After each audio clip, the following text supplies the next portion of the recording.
Estamos esta semana conversando con Bienvenido Argueta. Bienvenido Argueta es profesor, tiene un doctorado en educación de la Universidad de Ohio, fue ministro de Educación aquí en Guatemala, magíster también por la Universidad del Valle y es también licenciado en filosofía por la Universidad de San Carlos de Guatemala. El tema de este programa es la educación, que es un tema de vital importancia para Guatemala.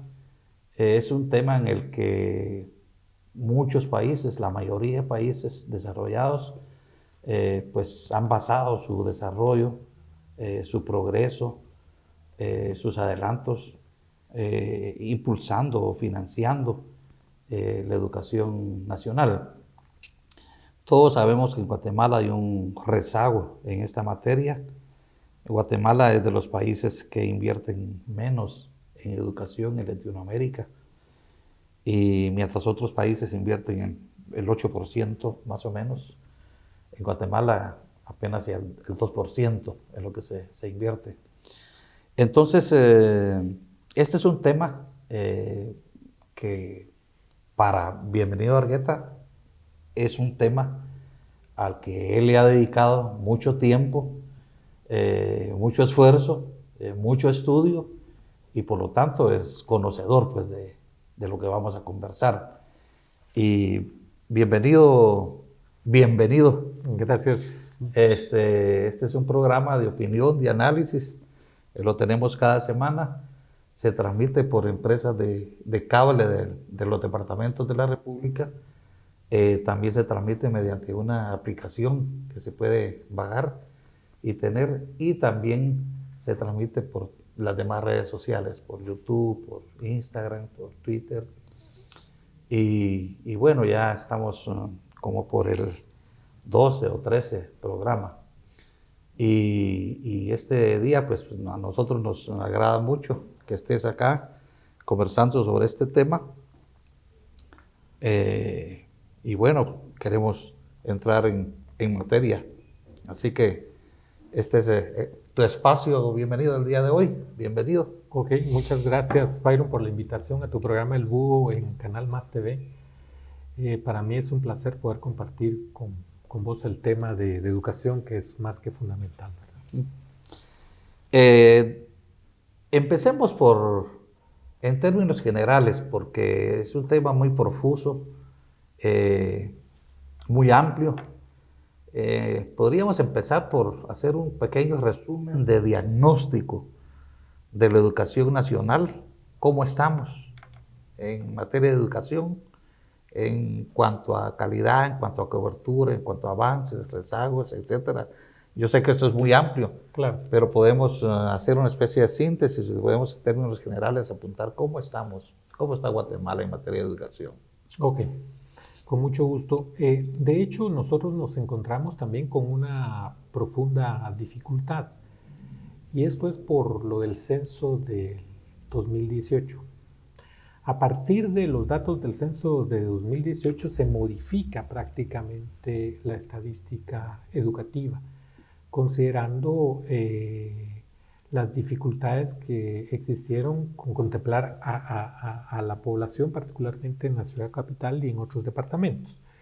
De hecho, cuando hicimos los estudios para revisar y calcular lo que era la matrícula de aquellos niños que en edad escolar están en las escuelas, encontramos que habían más niños en escuelas que efectivamente niños censados.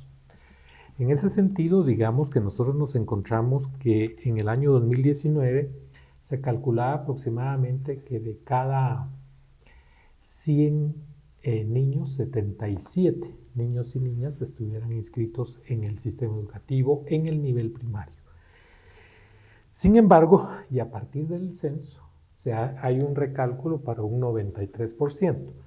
No obstante, cuando hicimos, como te decía, este cálculo en 13 departamentos, había ese problema de haber mayor cantidad de niños en las escuelas que en el aula. Pero de todas maneras es el dato oficial. Y en ese sentido, para el año 2020, con todas las digamos, los ajustes que han habido y que todavía no se logra establecer con claridad todo lo que es el área urbana y rural, porque también hay diferencias dentro del país. Se estima que de cada 100 niños y niñas que tienen 5 y 6 años, aproximadamente el 60% sí asiste a la escuela, es decir, hay un 40% que no asiste. ¿Por qué es importante la educación parvularia y no digamos la educación anterior, que me voy a referir posteriormente a lo que nosotros le llamamos educación inicial? Y es que, por ejemplo, si un niño asiste, de cada 100 que se inscriben en un año dado, por ejemplo, en el 2015 asistieron a primer grado, de estos 100 que se inscribieron, aproximadamente, si han llevado la educación preprimaria, llegan más o menos 70 a concluir el sexto grado. Sin embargo, si no lo han llevado, aproximadamente el 40%. Y esto también va a depender, obviamente, si es del sector público en el área urbana, o si es del sector público en el área rural, o del sector privado en cualquiera de las dos áreas. También se estimaba que del total de cada 100 niños y niñas en educación primaria, 93% estuviera asistiendo. No obstante, previo al censo se calculaba o se estimaba el 77%. En cuanto a la educación básica, digamos que se estima actualmente con los datos que tenemos que el 51% asiste, y en lo que es la educación diversificada, que ahí sí tenemos un déficit mayor, que es aproximadamente el 27% de quienes asisten. Adicionalmente, de una baja cobertura que tenemos, particularmente con jóvenes, pero también con los niños más pequeños, también la educación inicial, que va de 0 a 4 años, que en la mayoría de países también es muy relevante esta educación, considerando no solo las condiciones efectivas que representa el hecho que un niño a esta edad, que está siendo bien alimentado, que está teniendo aprendizajes fundamentales y que fundamentalmente se lo da la madre y el padre, va a tener unos efectos más que positivos. Y encontramos que los mejores sistemas educacionales invierten en este grupo de edad. Sin embargo, en Guatemala no nos encontramos más allá de un 5% del total de niños que tiene esta cobertura. O sea que conforme avanza el proceso en niveles, disminuye el porcentaje de estudiantes que estudian. Yo diría más bien esto. Nosotros somos un sistema educativo que privilegia la educación primaria, que es ahí donde está lo fundamental. Previo, no tenemos un nivel de cobertura mucho mayor, ni en la secundaria. La universidad, por supuesto que se disminuye con los datos del censo y los datos del INE. Nosotros tenemos que aproximadamente el 8% de la población entre 18 y 24 años va a la universidad. 8%, es decir, 8 de cada 100 asiste a la universidad. Esto es en cuanto a la cobertura. En cuanto a la calidad, nosotros podemos observar que hay 4 distintos significados de calidad. Digamos, los más tradicionales y los que en la actualidad tienen mayor, fuerza por la dinámica mundial que ha habido, particularmente con los procesos de globalización, tiene que ver con lo que nosotros conocemos con lo que son evaluaciones de aprendizaje o evaluaciones de rendimiento escolar. Y esto se divide en pruebas nacionales y en pruebas internacionales.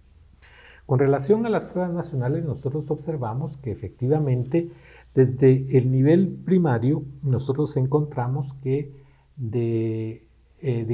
los niveles de logro, es decir, el porcentaje de niños que alcanzan el aprendizaje que se esperaría un niño, por ejemplo, en tercer grado de primaria en el área de lectura, llega aproximadamente al 50%, es decir, 50% no tiene el nivel de logro.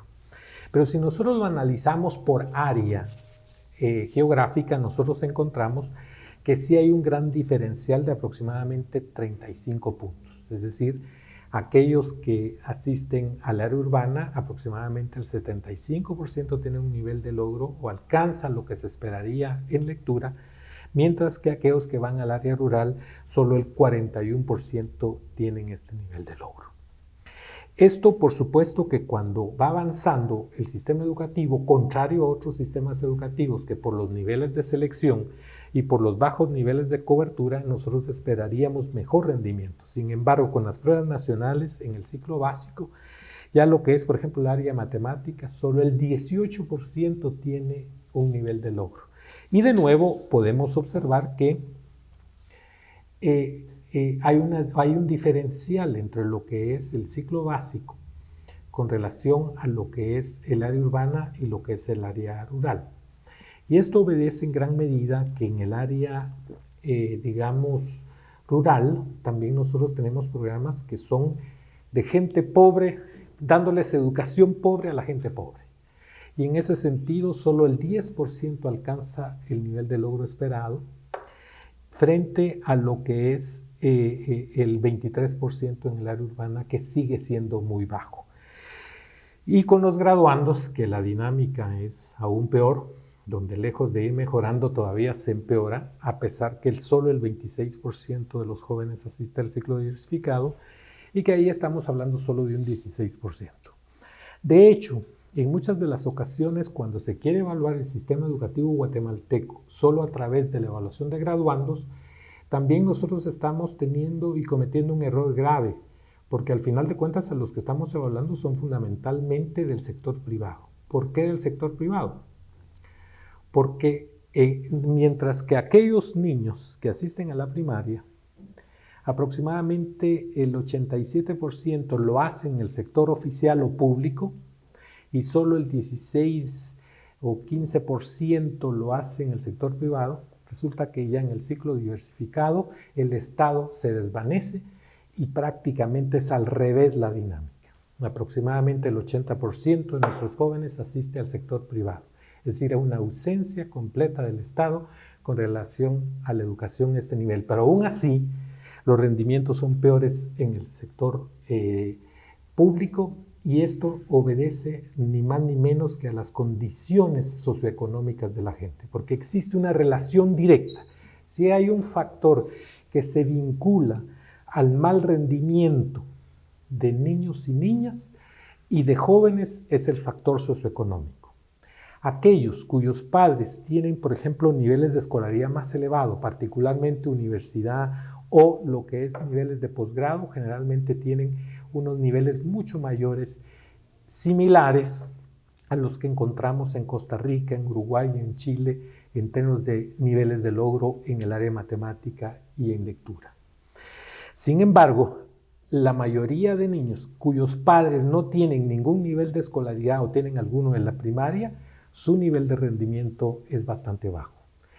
¿Qué es lo que te quiero señalar con esto?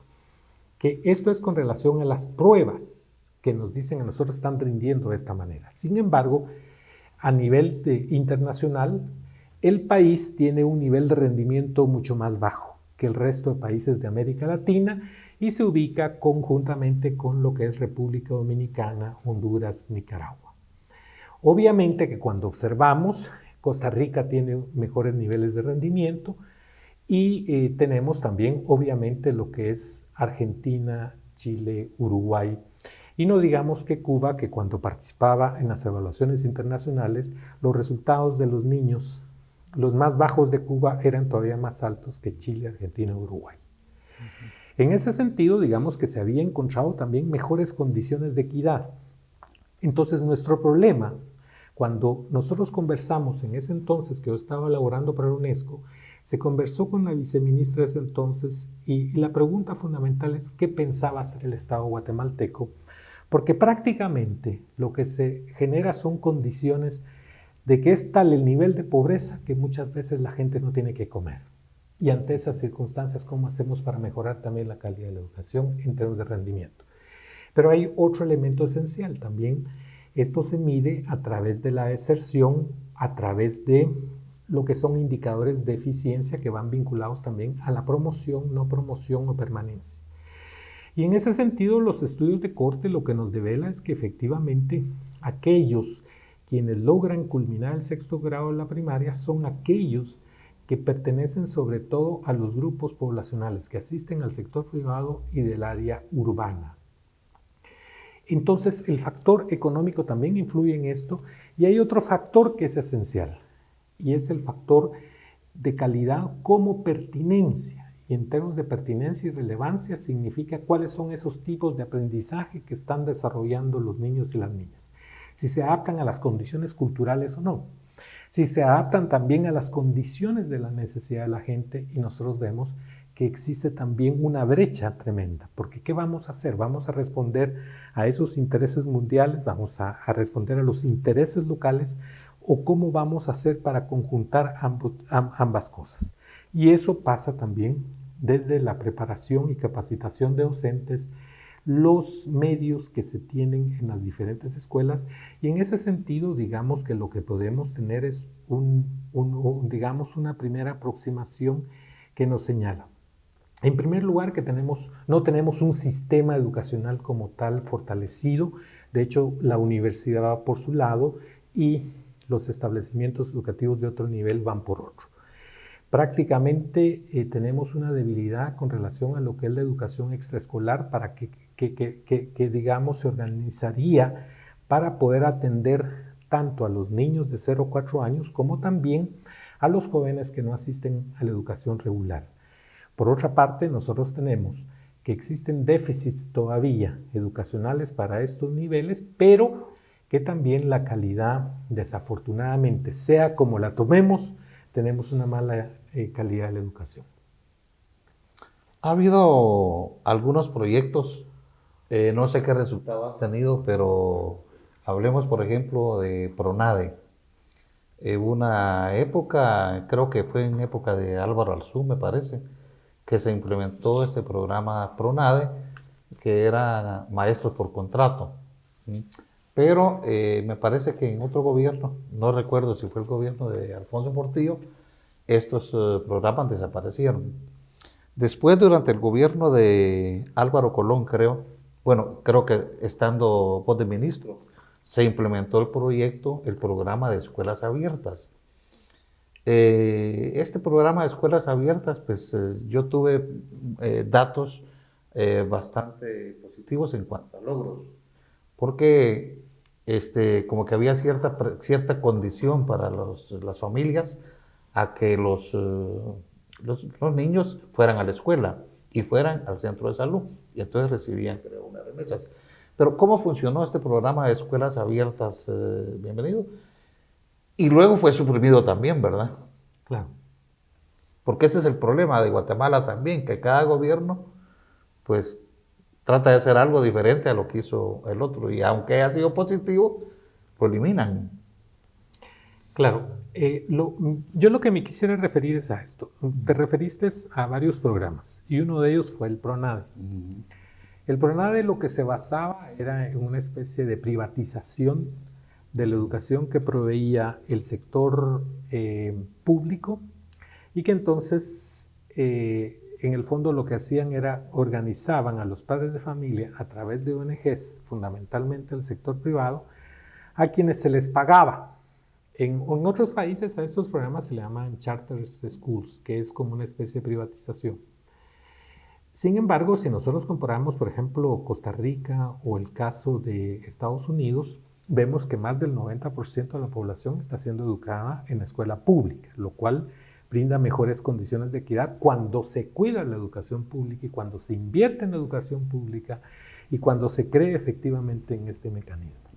En ese sentido, lo que se ofreció fue que el PRONADE fue una estrategia de ampliación de cobertura, en la cual, digamos, se disminuían también los derechos de los maestros y maestras.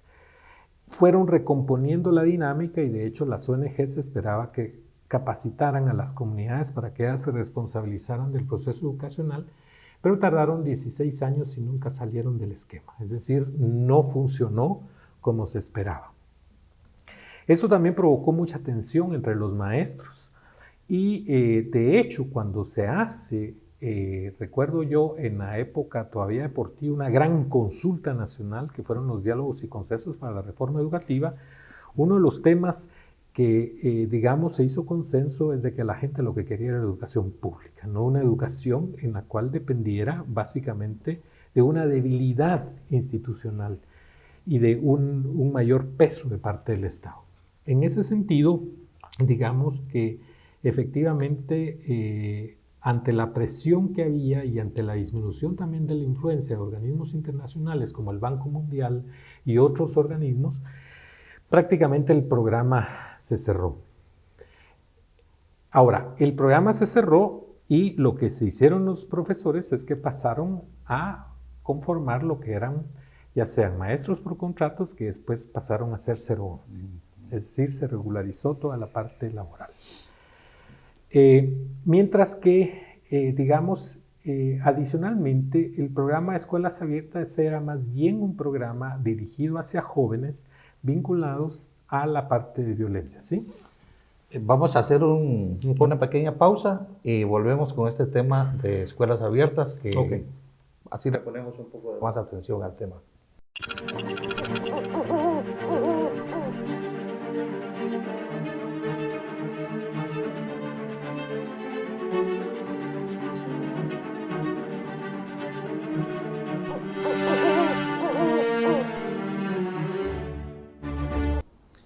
Seguimos conversando con Bienvenido Argueta, exministro de Educación. Nuestro tema es la educación nacional. Al final del segmento anterior, comenzábamos sobre el tema de escuelas abiertas, que funcionó durante el periodo precisamente en que Bienvenido fue ministro de Educación. Y quisiéramos que nos ampliara un poco ese tema. Bienvenido. Okay. Yo lo que quisiera es hablar de dos programas. El primero es con relación a escuelas abiertas, que era dirigido fundamentalmente a jóvenes de áreas urbano-marginales, considerando los altos niveles de violencia. Recordemos que con anterioridad, incluso y de manera desafortunada, el Estado implementaba políticas prácticamente de represión en contra de los jóvenes. Habían desapariciones de jóvenes que estaban vinculados a las pandillas por la desesperación que la gente podía tener. Con el programa de Escuelas Abiertas, por lo tanto, a lo que se llegó es a cómo podíamos nosotros incorporar a miles de adolescentes y jóvenes que podían los fines de semana vincularse a lo que era el aprendizaje en términos de artes, deportes, aspectos de carácter cultural. Curiosamente, los jóvenes guatemaltecos estudiaban con mayor insistencia lo que era el inglés, lo que era toda la parte computacional, porque teníamos también internet, y posteriormente iban toda la parte vinculada a las artes, curiosamente, todo lo que era canto, lo que era danza, también toda la parte vinculada a instrumentos musicales. Seguía después toda la parte deportiva y, digamos, aquellos jóvenes que estaban en el intermedio se dedicaban a toda la parte vinculada al breakdance y a todo lo que era la patineta. Obviamente que las evaluaciones lo que nos dieron es de que cuando se implementan programas con mucha inteligencia se disminuyeron sobre todo los hechos de violencia los fines de semana. Sin embargo, este programa lo que trataba era de la reinserción de jóvenes también al sistema educativo. Se implementaron programas de becas. Efectivamente el programa después murió prácticamente, le cambiaron de nombre a Escuelas Seguras y digamos estas escuelas que se implementaron posteriormente pensaban que era cualquier cuestión dirigida a los jóvenes y no era así. Era un proceso sistemático de planificación, de revisión, de evaluación. Pero había un programa para el sistema educativo que era esencial, que era las transferencias monetarias condicionadas. Y yo quiero hacer énfasis en esto. Cuando nosotros estamos hablando que en el país aproximadamente el 50% de nuestra población es pobre y que de ellos el 25% aproximadamente es extremadamente pobre, resulta que en ese sentido cuando nosotros estábamos hablando de ese 77% que asistía y 23% que no, los que no asisten son los extremos pobres. ¿Cómo se hace para llegar a ellos? Entonces, lo que se da era una transferencia monetaria condicionada y ellos asistían. Se llenaron las escuelas, fue el pico de cobertura. Sin embargo, los sectores conservadores del país empezaron a transmitir un mensaje que era el siguiente: no se les enseña a pescar. Y se empezaron a inventar muchas cosas a través de los medios de comunicación y eran los principales argumentos que incluso en algunas academias se discutían. Esto, en términos sociológicos, también es visto, que lo ha tratado Adela Cortina desde el punto de vista ético, o sociólogos como Dubet, que prácticamente la gente la agarra en contra de los pobres, no les demos oportunidad. Pero se pueden imaginar lo que hubiera significado 2 generaciones de guatemaltecos con 9 años de escolaridad completa. Eso que significaba era un cambio educacional profundo. Sin embargo, no lo dejaron, porque esto obviamente también trae réditos políticos para los partidos que estaban en esa dinámica.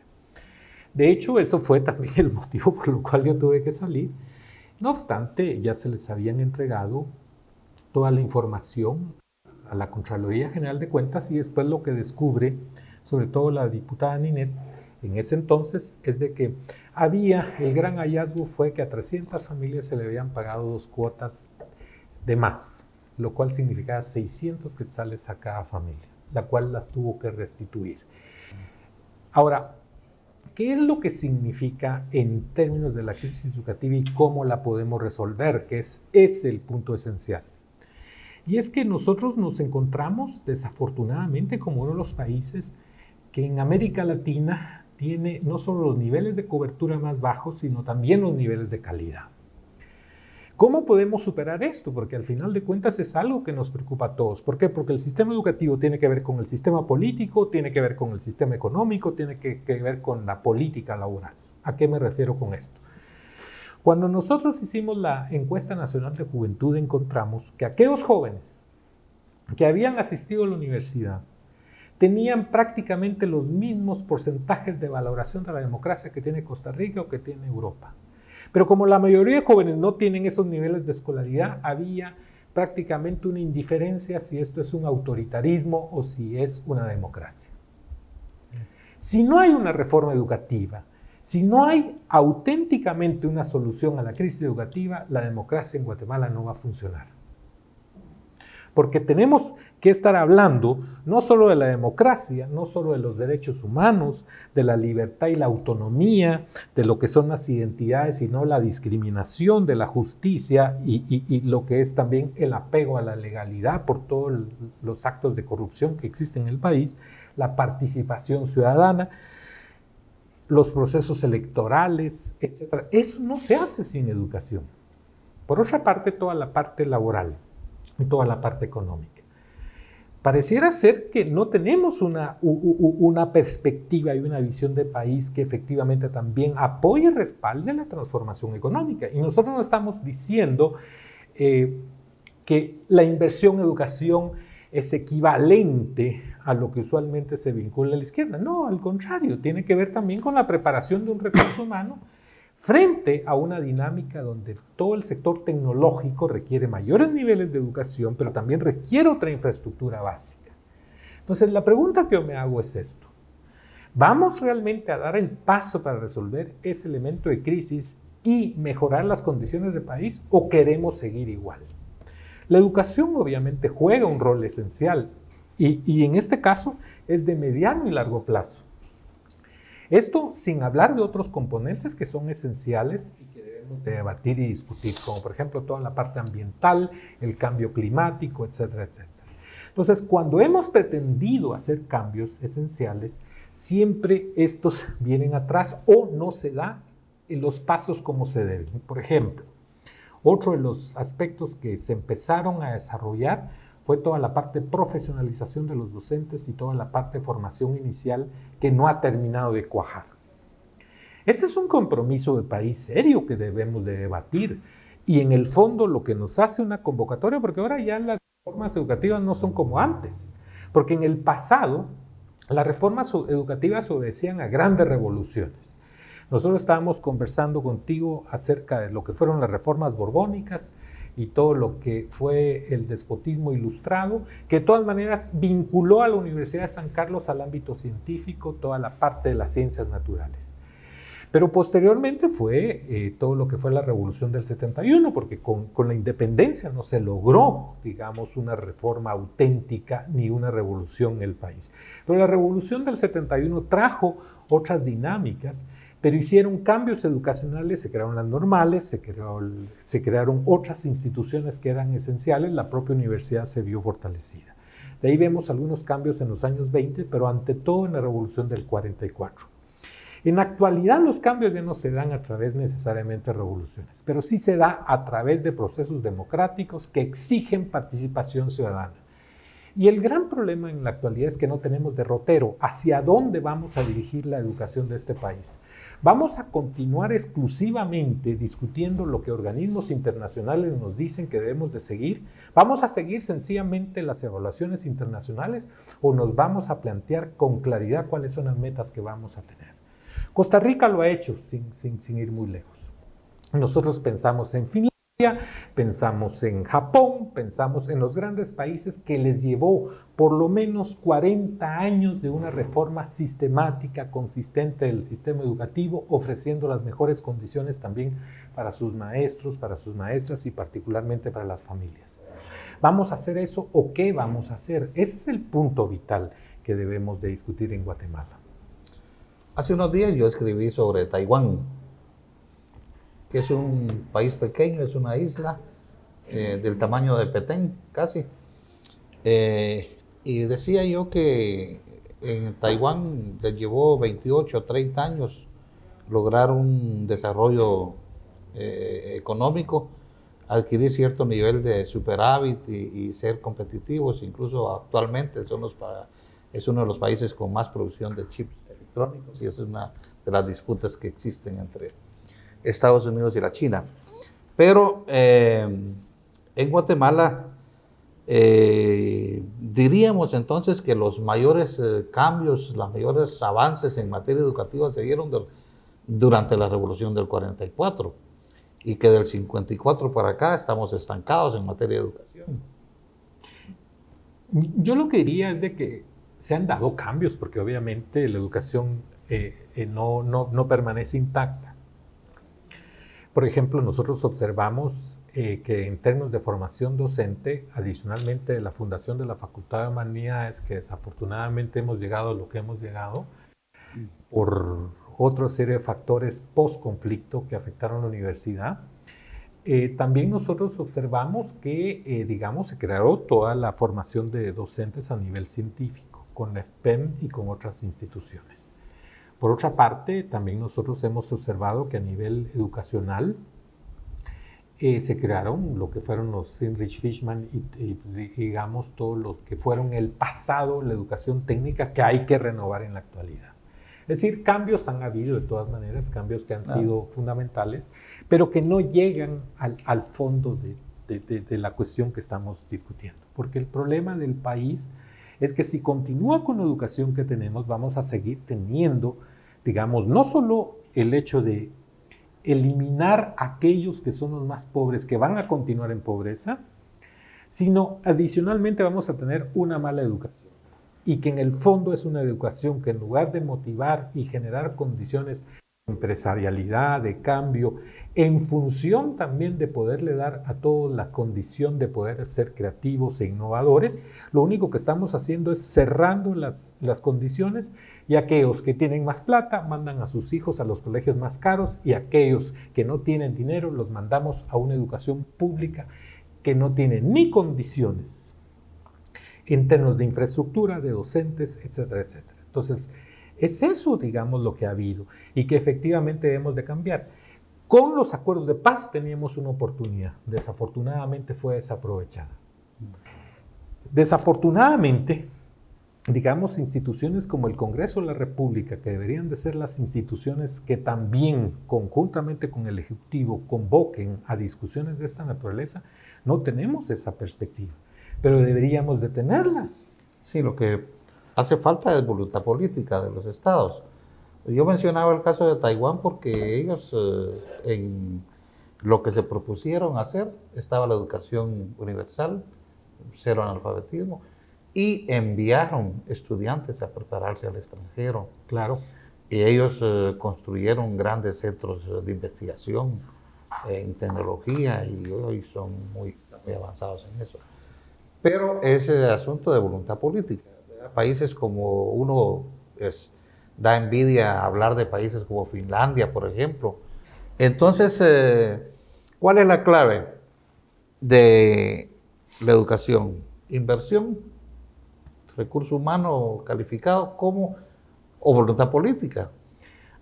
Ahora, yo creo que adicionalmente esos factores que son esenciales, porque al entrar señalaba salud, que es esencial. Por ejemplo, Costa Rica ha sostenido desde hace mucho, mucho tiempo un 8% de inversión en educación.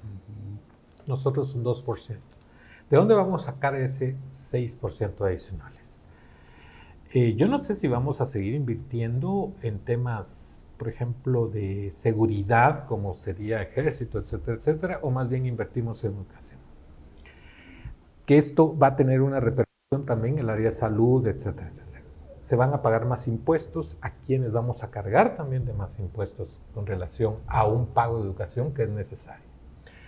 Pero adicionalmente lo que señalabas es de voluntad política, pero también saber en qué vamos a invertir.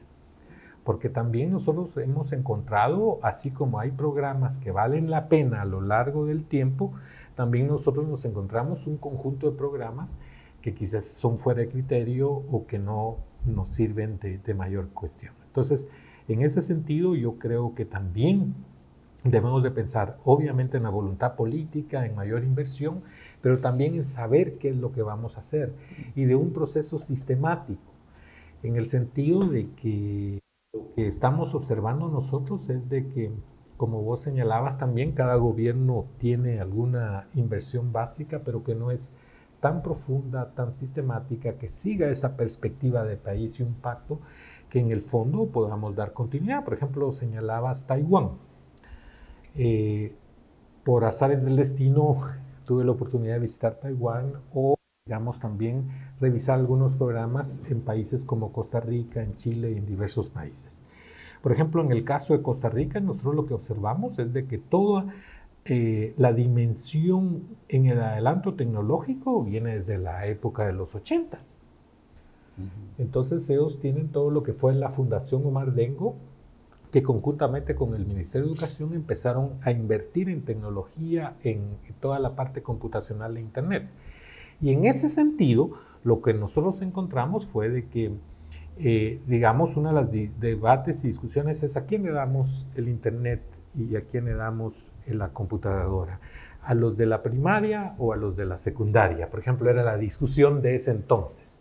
Mientras que después Lagos, en una conversación que tuvimos en Guatemala, que él estuvo almorzando con nosotros y él decía, bienvenido, el problema ya no es ese, el problema es cómo le damos a los más pobres el mejor internet y las mejores computadoras posibles, porque ellos no van a tener esas condiciones. Y si querés salir cara al país, tenés que dar esas condiciones. Por ejemplo. Entonces, lo que tenemos que tener es una discusión profunda. Y esto pasa también por las universidades, porque las universidades también tienen que reformarse. No podemos seguir con un sistema universitario como el que tenemos, porque también las universidades son corresponsables en términos de la formación, no solo de profesionales, sino de todo lo que es la investigación, que es casi inexistente, y particularmente también de la formación de docentes. No sé si lo más conveniente sería la creación de universidades que formen docentes, que es necesario el hecho de un mejoramiento con relación a lo que es la formación docente. Vamos a hablar un poco sobre la universidad, por cierto. Solamente aludiendo a Costa Rica invierte 8% en educación, Guatemala 2%, pero Costa Rica no tiene ejército, por ejemplo, es decir, para comenzar, pues, ¿verdad? Y Guatemala invierte mucho en cosas que de repente podrían reducirse. Yo estaba escuchando, por ejemplo, hoy que una cámara con un dron cuesta 14 millones. Una cámara para equipar un avión no tripulado que cuesta 8 millones.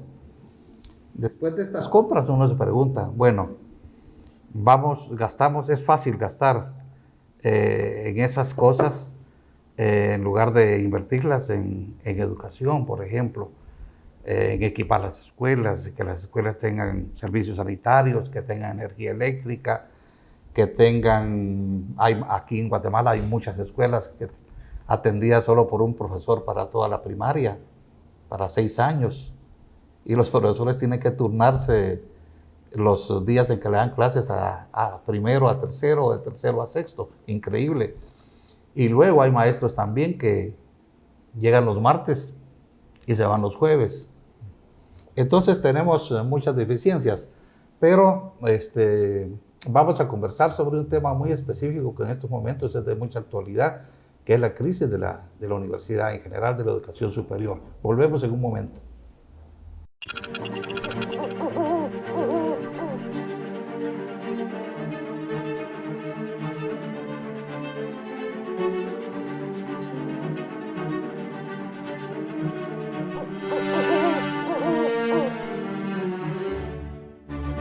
Seguimos con nuestro tema de educación, con bienvenido Argueta, y vamos a continuar la conversación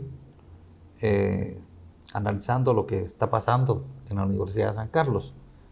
Creo que hicimos una evaluación bastante integral acerca de las deficiencias de la educación en la primaria, la secundaria, pero recordemos que estos son niveles de educación que concluyen en parte en la universidad si el estudiante quiere cursar una carrera de educación superior. Para eso son las universidades públicas y privadas. Pero en este caso, la Universidad de San Carlos es una universidad pública y es la única universidad pública que tiene Guatemala. No me gusta mucho poner de ejemplo a Costa Rica, pero Costa Rica tiene 5 universidades públicas y en Guatemala la Constitución fija solo la Universidad de San Carlos, o sea que hasta la Universidad de San Carlos es un monopolio. Los pueblos indígenas, por ejemplo, durante mucho tiempo han reclamado la posibilidad de tener una universidad maya. Y no se ha podido porque la Constitución dice que la única universidad pública es la San Carlos. Pero hay una opinión muy generalizada acerca de que la educación superior, específicamente de la Universidad de San Carlos, es deficiente, es de muy baja calidad, de muy baja cobertura. Y actualmente pues hay una crisis que ha evidenciado más la debilidad de la Universidad de San Carlos. Esta crisis de elección de rector que se mantiene en un impasse, ¿verdad? No resuelto todavía y no sabemos si esa crisis se va a resolver o si la universidad va a continuar cerrada o semicerrada. Y otro asunto complicado derivado de la pandemia es que ya la educación no es presencial. Yo veo que en países como México y no recuerdo qué país estaba leyendo hoy, creo que en Cuba, creo que reanudaron las clases presenciales, pero en Guatemala, ¿cuánto tiempo vamos a seguir con clases virtuales, no presenciales, y hasta qué punto esto se convierte también en una educación mediocre, con todo y que puede haber excepciones, por supuesto, ¿verdad? Pero al final del día uno dice, bueno, si seguimos ¿cuándo va a haber educación presencial? Y cómo repercute esto en la formación de profesionales, de buenos profesionales, pues porque pueden surgir 20,000, 30,000 abogados, pero hasta qué punto estamos formando los profesionales que el país necesita, no solo en cuanto a preparación académica, sino en cuanto a ética, en cuanto a moral, ¿verdad? Con rumores incluso de títulos falsos que se han expedido en años anteriores. ¿A dónde vamos con la educación superior? Bienvenido. Bueno, yo diría que la crisis que estamos viviendo tampoco fue producto de este momento. Es decir, si bien es cierto que hay factores que efectivamente nos conducen a una crisis de carácter mayor. La Universidad de San Carlos yo creo que no fue ajena al conflicto armado interno. Y obviamente hubo toda una estrategia básica con relación a la universidad. Adicionalmente que muchos de los distinguidos profesores, por ejemplo, recuerdo que cuando estudié Derecho en la universidad, de los primeros 5 profesores que tuve el primer semestre, 4 desafortunadamente los asesinaron. Igual yo. Y alguien tuvo que salir al exilio. Esto fue un descabezamiento que ningún país puede superar de la noche a la mañana. Pero esto a cambio lo que trajo fue también un sistema eleccionario donde los profesores que estaban a tiempo completo o medio tiempo prácticamente dividieron las plazas en términos horarios. Y entonces la Universidad de San Carlos, desafortunadamente, lo que tiene es una debilidad también en cuanto a los profesores. Si te das cuenta, en Costa Rica, en su mayoría, los profesores tienen doctorado, mientras que en la Universidad de San Carlos, el 25% de profesores tienen nivel de posgrado, de los cuales solo 5% tienen doctorado y 20% tienen maestría. En México ya no observas eso. En México prácticamente a todos los profesores se le exige doctorado, y esto va vinculado precisamente a una de las funciones esenciales de las universidades, que es la investigación. Y digamos que también, si bien es cierto, la debilidad institucional de la Universidad de San Carlos aún sigue siendo la universidad que tiene mayor financiamiento para investigación en el país. Te puedes imaginar otras universidades cómo se encuentran. Ante esas vicisitudes, nosotros también encontramos que desafortunadamente en los procesos seleccionarios no hay un planteamiento académico serio. Y cuando me refiero a académico, yo no lo desvinculo de los problemas de la realidad nacional, pero que también la universidad tiene una función académica básica que cumplir, como vos lo estás señalando. Entonces, nosotros y yo creo que es esencial es también comprender una dinámica que se está dando en la universidad y que es bastante oportuna señalarla. En la universidad estamos señalando constantemente que es la Universidad del Pueblo. Sin embargo, hay carreras que son sumamente relevantes, como medicina, como la Facultad de Farmacia, como la ingeniería, arquitectura, etcétera, etcétera, que la mayoría de los estudiantes, yo me atrevería a decir un 80%, provienen del sector privado, es decir, en el diversificado estudiaron en un colegio privado. Los estudiantes que estudiaron en el sector público generalmente son de aquellas carreras como trabajo social, humanidades y otras carreras como la formación docente, psicología.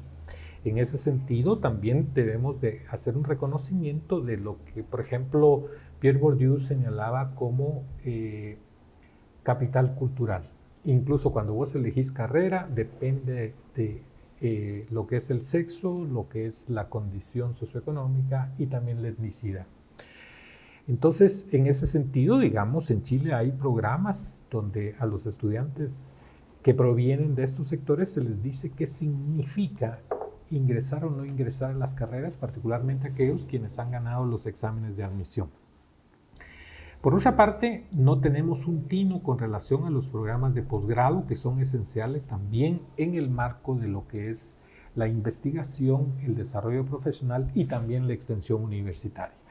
En ese sentido, digamos, no hay planteamientos estratégicos de cuáles son aquellos estudios de posgrado que más requerimos. De hecho, de todos los posgrados que hay en la Universidad de San Carlos, el que tiene una acreditación sistemática y fundamental es una maestría en ingeniería sanitaria que es a nivel centroamericano.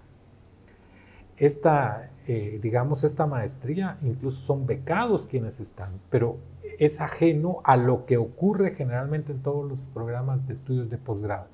Resulta que en los programas de estudio de posgrado no hay profesores de tiempo completo ni de medio tiempo, sino son profesores pagados a destajo, podríamos decir. Y así no se desarrolla un programa de carácter de posgrado.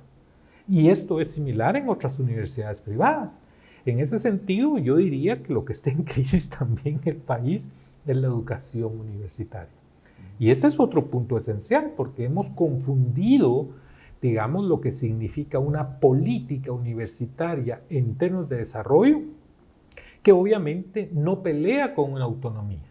Y vos también señalabas otras cosas que son esenciales. La universidad tiene aproximadamente 200,000 estudiantes y esta es otra de las cuestiones básicas que influyen en las elecciones. Nosotros encontramos que hay digamos, centros universitarios que cumplen con ciertas garantías de calidad, al menos mínimas, en contraste con algunas extensiones que incluso, por ejemplo, facultades como la Humanidades tiene y que desafortunadamente no cumple con ninguna condición. Y entonces nosotros nos encontramos también universidades que tienen hasta 200 extensiones en el país. Yo la verdad lo que me pongo a pensar es de que en otros países existen sistemas de acreditación y de certificación universitaria, cuestión que no se ha podido implementar en Guatemala. Somos el único país centroamericano que no tiene sistemas de certificación y acreditación universitaria. ¿Qué vamos a hacer si queremos mejorar también la universidad? En ese sentido, tenemos de promover reformas constitucionales en ese sentido. Si queremos mejorar la educación universitaria, y como vos señalas, dentro de ese pacto básico que debemos de discutir a nivel educativo, también se tiene que pensar, bueno, ¿es suficiente una universidad nacional? ¿No necesitamos tecnológicos nacionales también de nivel superior? ¿No necesitamos formación docente diferenciada? ¿Será que con una sola universidad nos basta? Por ejemplo, todo el sistema de formación agrícola, forestal y agroindustrial en el país, que lo provee la ENCA, en otros países cercanos al nuestro ya hay universidades que van vinculados a estos campos. Claro. Y al campo ambiental, al cambio climático, al cambio agrícola y todo eso. Pero ¿por qué una ENCA no puede llegar a esos niveles, por ejemplo? Entonces, son temas que debemos de debatir seriamente si queremos mejorar también las condiciones de desarrollo de Guatemala, y la universidad es clave. Y quizás ahí solo va a ser un vínculo como sistema educacional. En los años 70 en Alemania se hizo una profunda reforma educativa que después dio base a lo que tenemos ahora como un sistema en Alemania educativo. Y uno de los temas centrales que se debatió es esto. Aún una reforma universitaria tiene que pasar por la reforma de lo que son los estudios de preprimaria. Porque de lo contrario, lo que vamos a tener es lo que nosotros tenemos, una especie de embudos donde solo aquellos que tienen mayores recursos pueden ingresar a la universidad. Y solo tenemos que las mentalidades o los genios que tienen los países, al final de cuentas están al servicio del mercado, y eso no es democracia. Y en ese sentido, también la reforma universitaria pasa por la reforma de todos los otros niveles educativos. Y es ahí donde debemos de conformar un sistema educativo que vaya desde la educación inicial hasta lo que es la educación universitaria, dándoles prioridad, y particularmente lo que es la Universidad de San Carlos de Guatemala, que también cumple una función esencial en el país. Sí, un gran problema que observo yo es la politización de todos los temas en Guatemala. Vos citabas el caso de la Facultad de Humanidades. Todo ese seccionamiento es el mismo esquema que han seguido otras instituciones para crear base política electoral, clientelar. El caso también de la defensa pública. La defensa pública ha abierto también un montón de secciones en todo el país con fines políticos clientelares. Entonces, digamos, la gran crisis de la universidad en parte también es eso, la politización de la Universidad de San Carlos por los cargos a los que la universidad accede dentro del Estado, que son como 80 instituciones de las que mandan representantes, la influencia pues que tiene la Universidad de San Carlos en la toma de muchas decisiones en instituciones públicas, la Junta Monetaria, el ICS, etc. de ahí que esa politización también es una causa de la gran crisis que hay. Claro, no obstante, también debemos de ser muy claros en señalar que también el sector privado tiene representaciones en todas estas instituciones. Claro. Entonces, digamos, la idea sería cómo tenemos también un criterio de carácter científico, de carácter profesional, en función de la propia finalidad que le otorga la ley orgánica de la universidad, como la Universidad de San Carlos como universidad pública también está vinculada a la resolución de los problemas nacionales. Ahora, esto precisamente nos exige el debate y la discusión de lo que es una reforma universitaria.